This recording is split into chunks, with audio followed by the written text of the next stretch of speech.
Hello, my loves. Welcome back to Chemistry with Kismet Tarot. I'm Monica, the Kismet Chemist. If you are new to my channel, welcome to the family. I'm honored to have you. If you are returning, welcome back. I have missed you. So it is about 4:45 in the morning, and my whole house is asleep, and I could not sleep last night. I got up, I started filming, and I have this thing about when I film, I let each pile upload to the cloud, and then I set it offline so that I can transfer it over to my other devices. And so it takes some time. So this has been, here's a mini lesson for you. This has been a great way for me to cultivate patience, really, because I have to wait for technology to catch up with what my energy wants to do. So it's been a really great, give myself a break, take a breather, take it one step at a time, kind of learning patience process. But tonight, because the reading that I'm doing right now is so intense, like the piles are really long and the messages are really intense and kind of scattered a little bit because of the magnitude of the reading, I took a break and started reading The Secret. Now, I've seen the movie and I've seen the documentary, so I personally, because I'm a huge Josh Lucas fan, prefer the one with Josh Lucas and Katie Holmes because they're two of my favorite actors. But I had heard about this concept before. I know about the law of attraction, and we all know about the law of attraction, but I was sitting here thinking about Murphy's Law and changing the law and changing our thoughts and law of attraction gurus. And I got myself stuck in law of attraction guru stuff a while back, about a year ago. So if you guys can see, I'm working on my Harry Potter blanket. But about a year ago, I got myself stuck in that guru cycle. Tony Robbins, Aaron Doughty, Dean Graziosi, Tracy Reed with Hay House, Kyle Gray, let's see who else, Victor Odo. I was working with their programs, their theories, their concepts. I was reading the Four Agreements. I was reading the Toltec Wisdom. I was reading the Shamanic Guides, Spirit Hacking with Shaman Durek. Just this variety of different teachers and spiritualists, all of them, every single one of them, have a different theory of how we work with these things. Some of them are you change your mindset instantly. Some of them are you have to do positive affirmations. Some of them are unbeknownst to themselves, gatekeepers. They're gatekeeping information, and maybe they do know it, maybe they don't. I can't judge that one way or the other. I know that I feel like a lot of them know they're gatekeeping information, but I can't prove anything. So it is what it is. But here's the thing. Murphy's Law says, what can go wrong will go wrong. And I lived my life by Murphy's Law for the longest time. And then I started getting into spirituality, and the law of attraction came in, and it seemed so shiny. It really is one of those really shiny things, because for an untraumatized mind, the law of attraction is the shiniest, easiest way to change your life. It's so great. You just instantly start thinking better thoughts. For the traumatized mind, the law of attraction is a mockery. It is a mockery of our lives. And this is like Lightworker Law of Attraction, which is what this video is called. Lightworker Law of Attraction. Lightworker Law of Attraction is that spiritual belief that we need healing in order to transform our lives. And I will never discount that, ever. I don't think we need to be 100% healed to be able to transform our lives, but I do believe that there needs to be a level of healing before your life can transform, because you have to transform those thoughts. And you can call it programming, you can call it conditioning. For me, I prefer to call it conditioning. Why? Well, partly because I love psychology. The other part is because when I think about programming, it makes it seem like it is someone higher than us messing with our brains. And it's such a fucked up concept. It's so messed up. It's so messed up to think about it that way. But that's how the feeling of those words are. So I won't get involved. I won't engage with that. It's an interesting concept. I like the concept. When you have a very analytical mind, talking to somebody in computer terminology is great. That's great, because if you're talking to somebody, like for me, I used to translate all of my spiritual information as best I could, because I don't code and I'm not a huge coder as far as technology and internet and stuff like C++ and whatever. I don't know those programs very well, but my husband loves coding and he loves computer design. And so I would translate a lot of these spiritual teachings into some sort of video gaming lingo or computer programming lingo in order to bridge that gap. Most of us readers, we do that.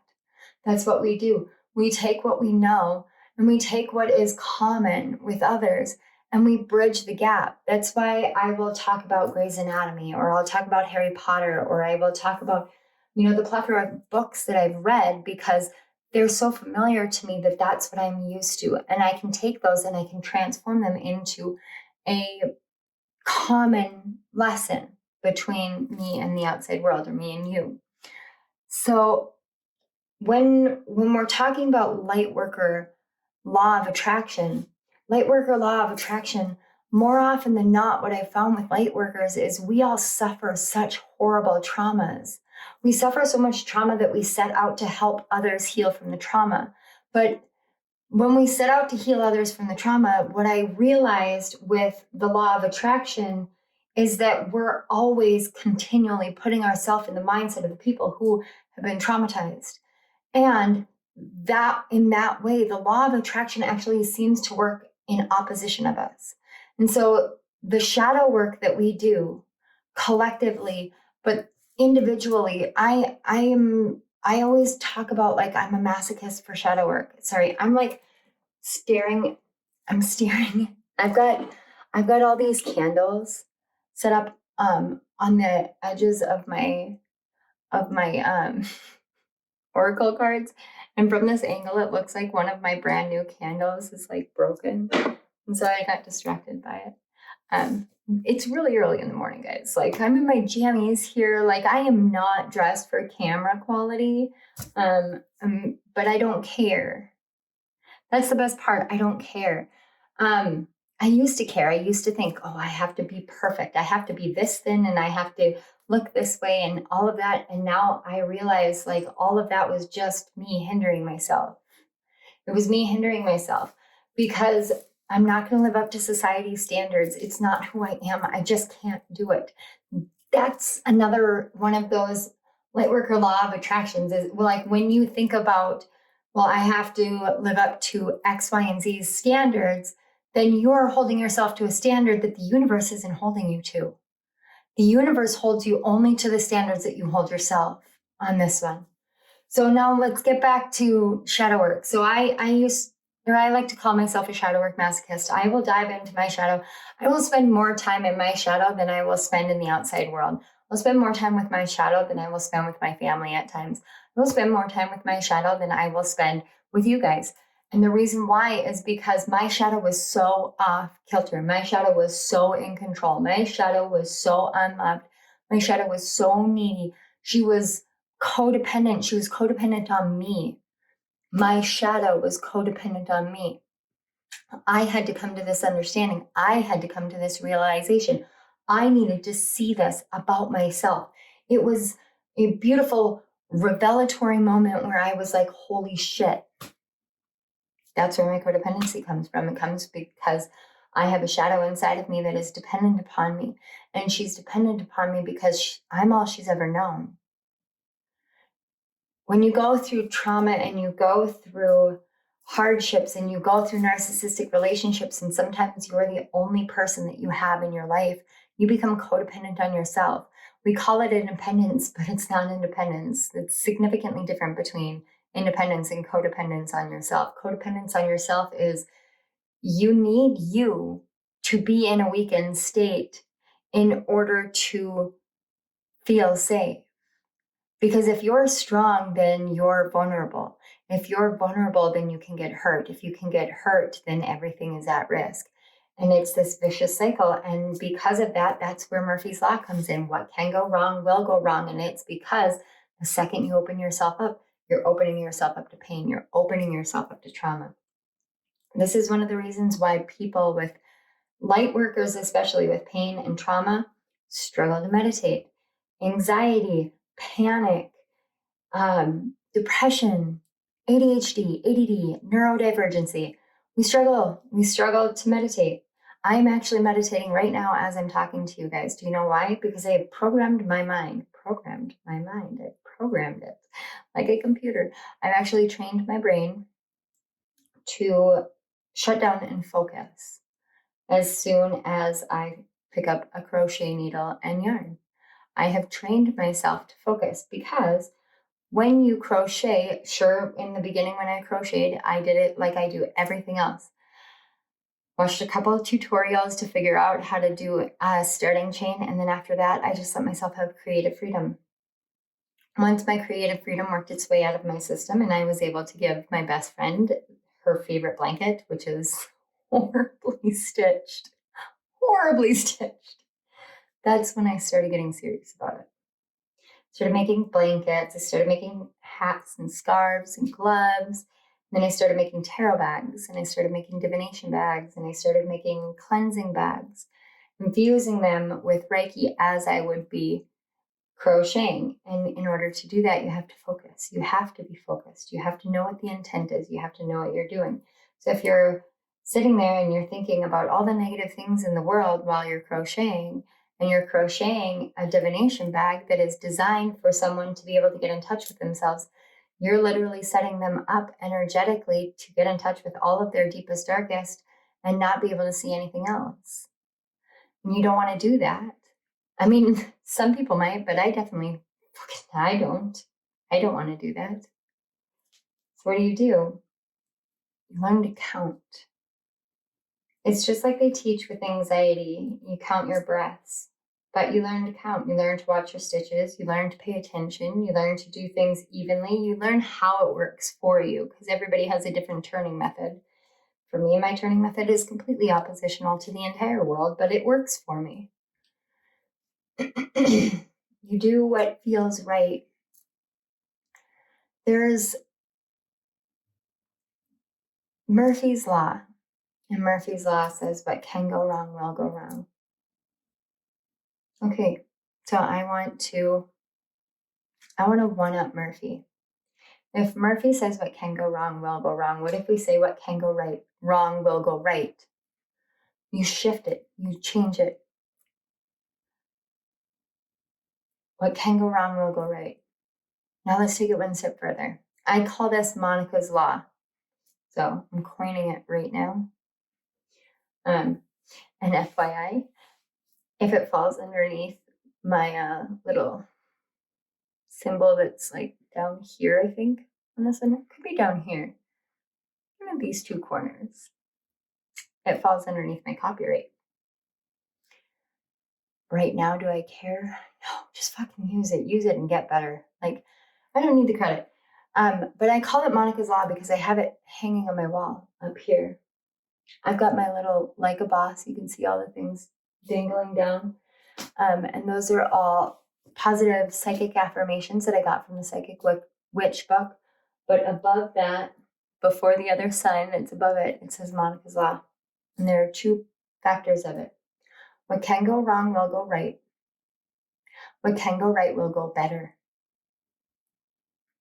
Now, the best part about the book, The Secret, is it talks about how divine timing works. And divine timing for all of the frustrations that we feel with divine timing. Divine timing is designed to circumvent our negativity.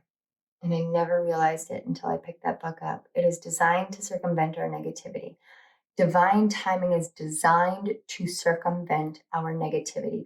Can you wrap your head around that? So I want to say it's Don Vitale or something like that who said this. It could be Bob Doyle. I can't remember which one for sure said it, but I don't want to grab it. I'm probably off on who said it just because there's so many different people in that book. But one of the teachers, and I apologize for the noise, my heater is on, it's getting cold. One of the teachers said something, and it was talking about divine timing without calling it divine timing because, the timing of the universe. What they said was, the power of a positive thought, a positive intention is like 100 times more powerful than any negative thought you have. So if you have a series of Murphy's Law in your life, these consistent negative thoughts going on over and over and over again, then you're creating that power.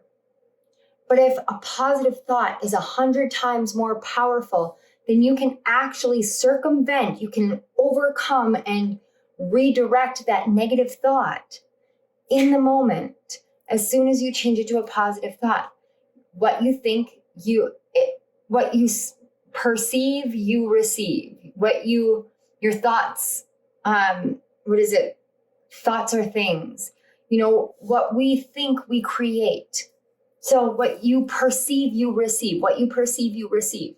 Think about it this way. What you perceive, you receive. Okay? Now, if you are going through a situation, for instance, let me tell you, in February of 2020, I was driving my kids to their therapy appointment. They were going through a really hard time. I was really stressed. I wasn't paying attention to the road.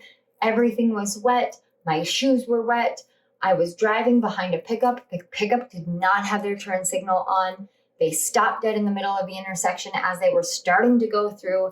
My foot slipped off the brake, hit the gas accidentally, and we got into a rear end collision. Totally my fault. They didn't have insurance. Still my fault. Fell on my shoulders. Thank God for small accident forgiveness. But my knee went directly into the dash. And I've had this happen before. It's a wicked situation. I tore my knee up to no end. It was so painful. It was so bad. I ended up having to have surgery because of it. Now I kept going, God, Murphy's Law, oh my God. But what can go wrong will go wrong is Murphy's Law. What can go wrong will go right. What can go right will go better. In hindsight, I can look back at that situation and find Monica's Law instead of Murphy's Law now. Because what can go wrong will go wrong. Sure, it was a wet day. Traffic was crazy. There was 1.5 million things. I got into a car accident. What can go wrong will go wrong. I busted my knee up. What can go wrong will go wrong. I needed surgery. What can go wrong will go wrong. Now, during that time, David was down in Louisiana. One of my friends had just committed suicide. And I was trying to deal. Like, that's the best I can do. I was trying to deal. I had a bunch of people at my house. I was trying to do everything that I could. I was going through an overhaul of this really toxic friendship. And I rekindled a friendship with the friend I actually mentioned about the blanket. It was a friendship that we had tried, and it didn't work at the time. So all of these things were going on.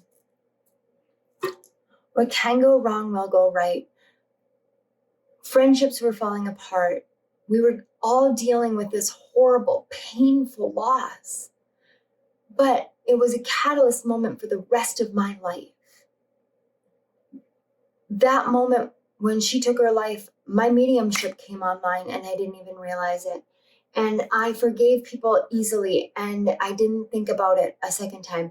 And I forged friendships and I buried hatchets and I walked away and I set my boundaries and I never looked back on so many things.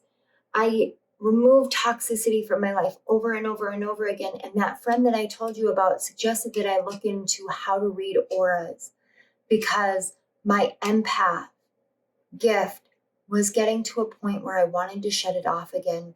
And I promised myself I would never go down that route again. I was not a good person. I did not like myself, and I will not do that again. And so I needed something for me. That's what she suggested. Down the rabbit hole I went, and hello, spiritual awakening. There was never any stopping it, but one person's suggestion in the midst of all of the chaos changed everything for my life. What can go wrong will go right. And from there, I discovered how to heal myself. I fought for my kids in court. I raised amazing children, and I am still raising amazing children. I have healed my marriage. I have built a life based off of my hopes and my dreams and my passions. And every day my life gets better. I had a friend commit suicide. I got into a car accident and I needed to have this horrible surgery. My friendships were falling apart and I felt so alone. What can go wrong will go wrong. Or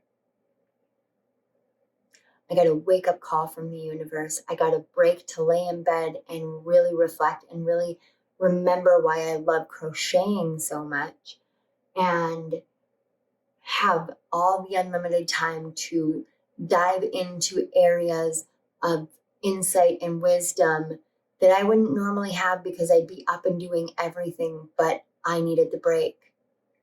And so the universe gave it to me. We don't always get to choose how the universe gives us breaks, but we can still take them when they come. What can go wrong will go right. Everything that seemed to go wrong during that has led me here.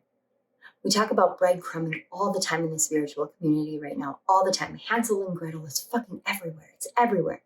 But you know what? With Hansel and Gretel, that story has so much more to it. It's so much more than just the breadcrumbs. This is so much more than the breadcrumbs. We look back in hindsight, we look at the breadcrumbs and we can transform the way that we view it. When you transform the way that you view the past, you heal that past mentality.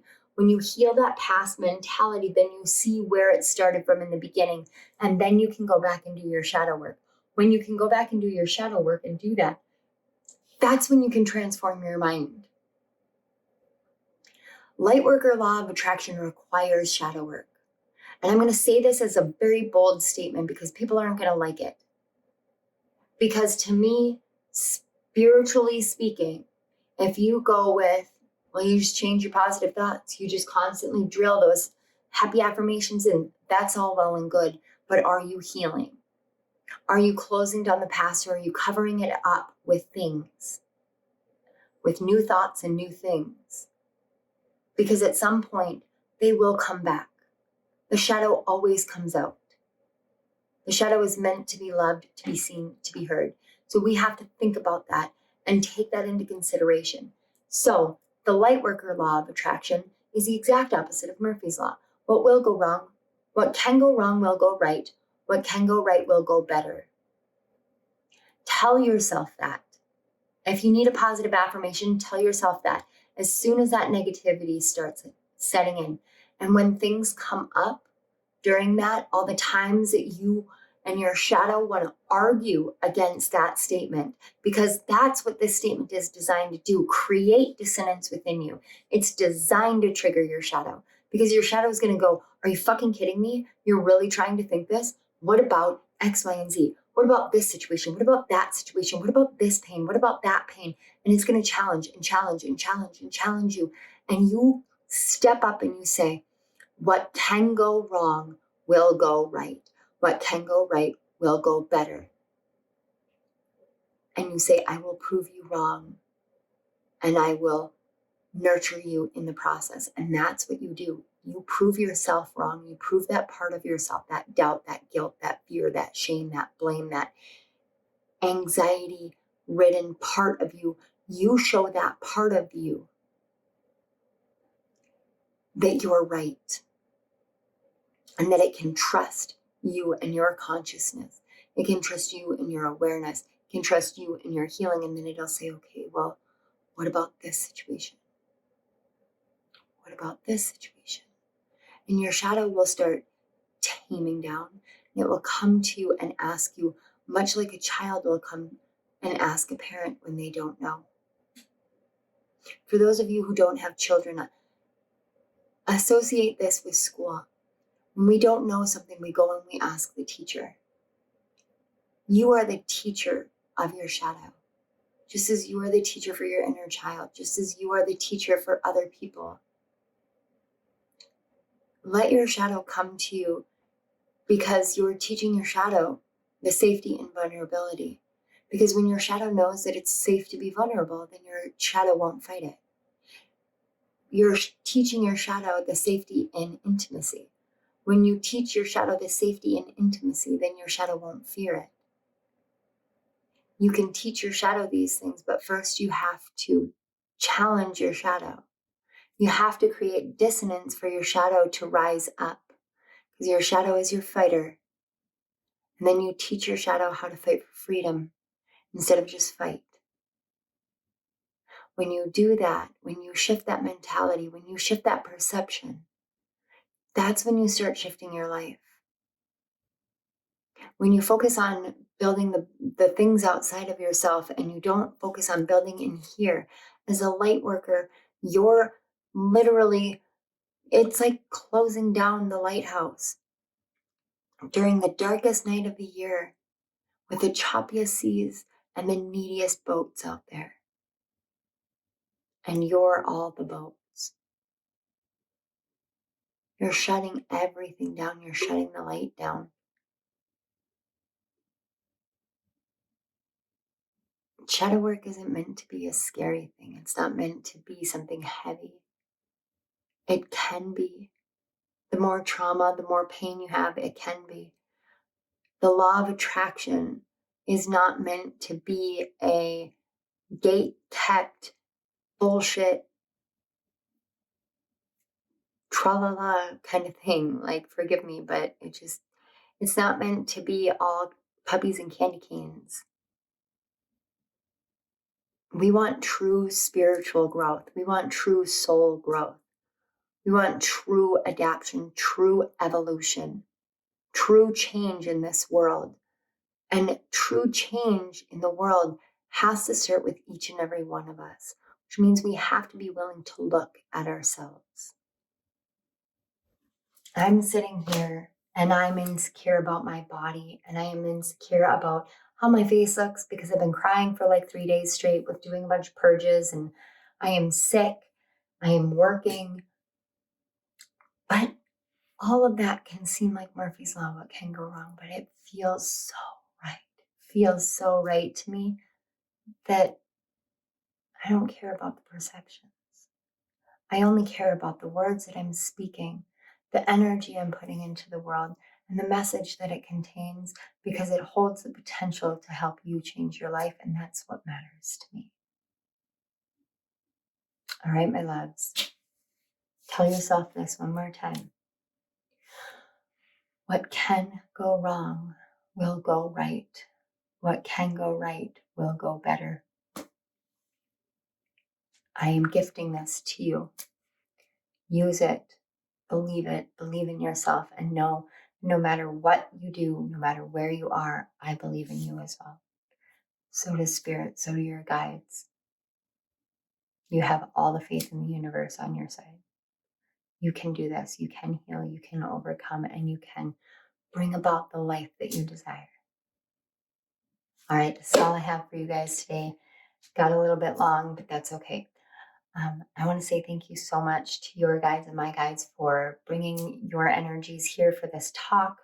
I want to say thank you so much to Spirit. Spirit, you bring such amazing awareness to me, such insight, such incredible downloads when we work together, even in the times where I don't realize we're working together. And I am ever so grateful for everything that you bring into my awareness and everything that you ask me to share with the collective, even in those times when I struggle to do it. I couldn't have asked for a better co-creative collaborator in my life. So thank you.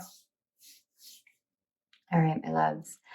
I am going to leave it here. If this resonated, you guys know the drill. There's a like button, subscribe to my channel, click that notification bell so you don't miss any of my updates. In the description box below, you'll see links to my author page, links to donate to my channel, and links to book a personal reading with me. I do some personal readings that are kind of off the wall. So if spirit leads me to do something different, I will let you know. It's kind of like a mystery, but I will leave you here. Let me know in the comment section below how it resonated. Give me like a strong arm emoji to show me that you are doing the heavy lifting for yourself. Just because it's good to know that there are other people, you know? I love you guys. Bye.